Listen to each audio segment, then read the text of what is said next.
Hi friends, welcome to solar. இன்னைக்கு big பாஸோட டே 62 captaincy டாஸ்கில் வந்து பார்த்தீங்கன்னா ரொம்ப சுவாரஸ்யமான விஷயங்கள் வந்துச்சு. அதை பற்றி பார்க்க போகிறோம்.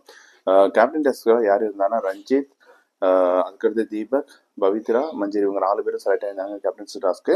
இவங்களுக்கு என்ன டாஸ்க் கொடுத்துருந்தாங்கன்னா ஒரு பெரிய டேங்க் இருந்துச்சு. அந்த டேங்கில் வந்து 4 பேருக்கு 4 டேங்கு ஹோல்ஸ் இருக்கும். எடுத்துட்டு வந்து தண்ணி ஃபுல்லாக லீக் ஆயிரும்.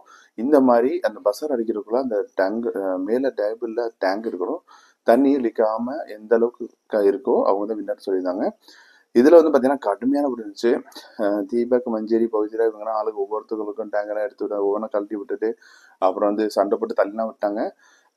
இவர் ரஞ்சித்தோட டேங்க் வந்து மேக்ஸிமம் வந்து அவ்வளோ யாரும் டிஸ்டர்ப் பண்ணல. பவித்ரா வந்து கொஞ்சம் டிஸ்டர்ப் பண்ணியிருந்தாங்க. மற்றபடி வந்து யாருமே டிஸ்டர்ப் பண்ணல.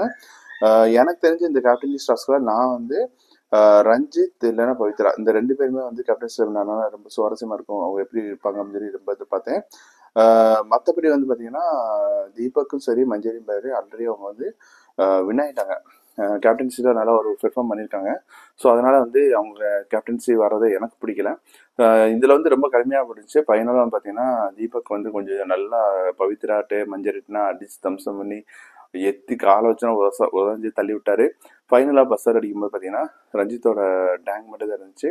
ஃபைனலாக வந்து இந்த வாரத்தோட கேப்டன் ஆகிட்டாரு. இவர் வந்து பார்த்தீங்கன்னா ஃபர்ஸ்ட் 2 வீக்ஸ்லேயே போயிடுவாருன்னு நினச்சோம். பார்த்தீங்கன்னா கடுமையான போட்டியில் வந்து பார்த்தீங்கன்னா இந்த 8th வீக் கேப்டனாகவே ஆகிட்டாரு. இந்த வாரம் யார் எவிட் ஆகுதுன்னு தெரியல. ரொம்ப இன்ட்ரெஸ்டிங்காக இருக்குது. பொறுத்து வந்து பார்ப்போம். இந்த வீடியோ பிடிச்சிருந்தா கண்டிப்பாக லைக் பண்ணிவிடுங்க. அப்படியே உங்கள் ஃப்ரெண்ட்ஸுக்கு ஷேர் பண்ணிவிடுங்க. தேங்க்யூ.